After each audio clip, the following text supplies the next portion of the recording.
E aí, galera, beleza? Mais uma vez aqui, vamos lá? Na aula de hoje a gente vai falar sobre pedologia, que é o estudo do solo, tranquilo? Então a gente começa falando do quê? Primeiramente, do que a gente está estudando? Pedon, o latim é solo, logia, estudo, o estudo do solo. Então, primeira coisa que a gente tem que entender é o seguinte, o que é solo? Muito cuidado, tá? Solo não é sedimento. Solo contém sedimento. Os sedimentos são os minerais aqui do solo, a parte inorgânica. Mas eu tenho a água, eu tenho o ar e a parte orgânica.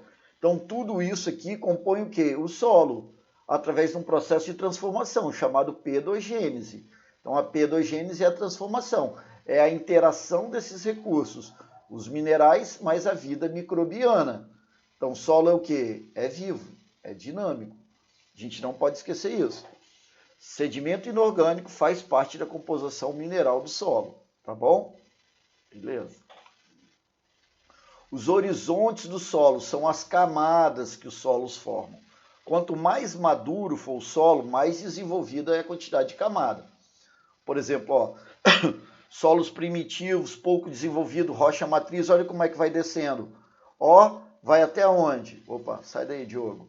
Vai até a formação das camadas. Olha os horizontes aqui marcados. Vocês estão vendo aqui?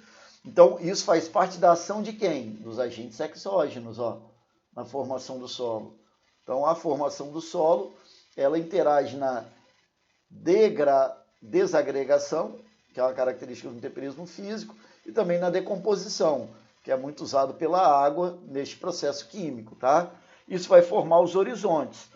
O horizonte O, essa camada ainda em formação. O A, essa camada escura, já solo bem desenvolvido. O E, muitas vezes chamado de B também, é a penetração da água, do ar, mais água, mais sedimento. O C é a rocha em processo de destruição e a rocha matriz aqui no D, tá? Geralmente são essas as classificações do solo, ou dos seus horizontes, tá bom? Muita atenção aqui agora. O intemperismo é o processo de destruição do relevo, né? É a meteorização. A desagregação da rocha, ele é o processo físico. O processo químico é decomposição da rocha. Olhem aqui. O processo físico, como o calor, a amplitude térmica, eles acabam criando unidades granulométricas maiores. Então, por exemplo, da areia aqui para cima.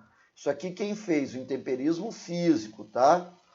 O que é areia? Já falei com vocês, é a unidade de medida de grão. Aqui está a medida da areia, ó. Ela varia entre esses dois espectros aqui, até 2 milímetros, tá? 1 dividido por 56, até 2 milímetros cúbicos. Isso é areia. A areia vai estar aqui dentro. O intemperismo químico é a decomposição, geralmente formado por unidades granulométricas menores. Até ó, quem está aqui, ó, areia e argila, estou aqui, ó, tá? Então, areia, argila, silt, cascalho, brita, isso é unidade de medida de grão. O intemperismo químico tende a formar unidades menores, tá? Partículas menores de quê? De destruição. Tudo isso vai ser transportado e depositado em outros lugares pelo processo erosivo, tá? Isso a gente vê quando estuda os agentes exógenos, as forças externas da Terra, as modeladoras. O clima é muito importante na formação do solo também. Por exemplo, climas quentes e úmidos tendem a ser mais profundos, mas eles também são menos férteis. Por quê? Os nutrientes são varridos, são lavados pela água. Ambientes frios e secos, os solos são mais rasos, mas eles tendem a ser também um pouquinho mais férteis, principalmente os secos, tá? Olha só esse gráfico. Aqui está falando de aproximadamente a latitude do lugar, 0. Opa, quem está nessa linha aqui? O Equador. Quem está aqui em 30 graus? As zonas de alta pressão, os desertos, as áreas mais secas. Olha o desertão aqui, ó. E aqui a tundra, ó, latitudes mais elevadas, perto dos polos. Então, tá vendo? Lugar mais seco ao deserto. Solo pouco profundo. Locais, por exemplo, mais frios, solo pouco profundo. Aqui, ó, floresta tropical. Ei, floresta tropical, olha a profundidade do solo. Mas não quer dizer que tem elevada fertilidade, tá? Eles tendem a ser muito arenosos, muito lixiviados, com pouca capacidade nutricional. Beleza? Mas aqui eu expliquei para vocês esse gráfico. Um outro agente importante na formação dos solos é o relevo. Solos mais íngremes, por exemplo, olha só, ó que vertente íngreme, ó que solo fininho, olha aqui o que eu tenho de solo só, olha só, já tem a vegetação aqui e aqui a rocha, tá vendo? Eles são menos desenvolvidos. Agora, áreas mais planas, olha a espessura do solo aqui, ó, ele tende a ser mais desenvolvido, porque o sedimento foi transportado para cá e aqui ele não se fixa. Então, olha só a espessura do solo nas áreas mais planas e baixas. Beleza? Massa. Vamos às questões, então. Ao considerar a influência da infiltração da água no solo e o escoamento superficial também da água. Então, aqui eu estou falando do processo de infiltrar. Isso aqui tem uma ação química. Escoamento, gente, isso é mecânico. Então, aqui é a parte do intemperismo químico, aqui é físico. Olha, a maior infiltração e o menor escoamento superficial retardam o processo de intemperismo físico, aqui está falando de químico, já está errado, e aceleram a erosão. Escoamento fraco acelera a erosão? Claro que não, né? Está fora.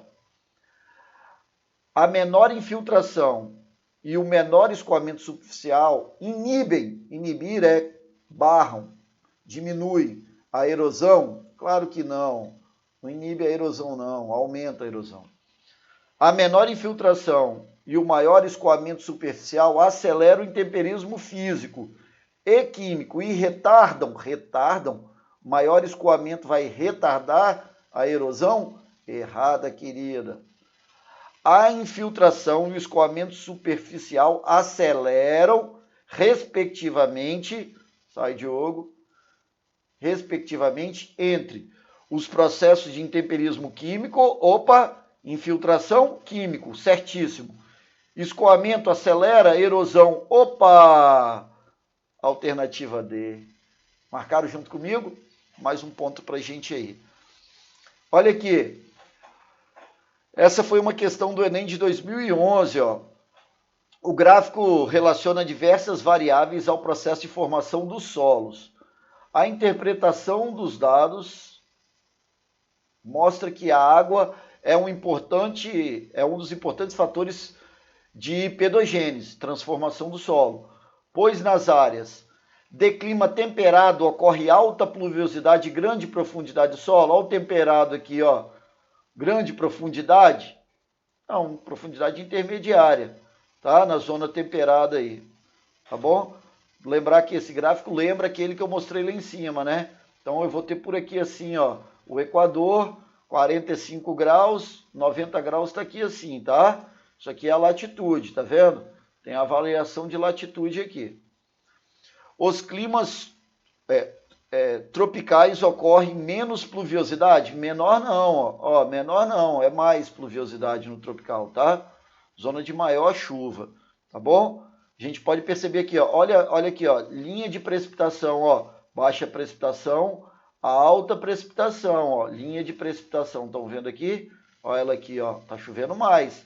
No tropical chove mais, não menor. De latitudes em torno de 30, beleza, mais ou menos aqui, onde estão os desertos. Ocorrem as maiores profundidades do solo? Negativas, menores profundidades do solo. Tropicais, a profundidade do solo é menor? Negativo. Tropical, profundidade do solo maior. Olha aqui. Vem para cá, querido. De menor latitude, ocorrem maiores precipitações? Pô, aqui eu já falei que a latitude aqui é o quê? É zero, aqui, ó. O Equador, chove mais, precipitação maior? Isso aí, ó, a linha de precipitação aqui, massa, tá certo. Assim, como a maior profundidade do solo, chove mais e o solo é mais profundo? Tudo verdade. Alternativa é. Vocês viram? Foi assim que eu fiz com vocês, fui mostrando, mostrei como é que cai. Qualquer dúvida, cada um tem o acesso de contato comigo. Estou ansioso, estou desesperado de saudade de vocês. E a gente vai se falando aí. Mas vai dar tudo certo e a gente vai se encontrar de novo. Um beijo para vocês, meus queridos.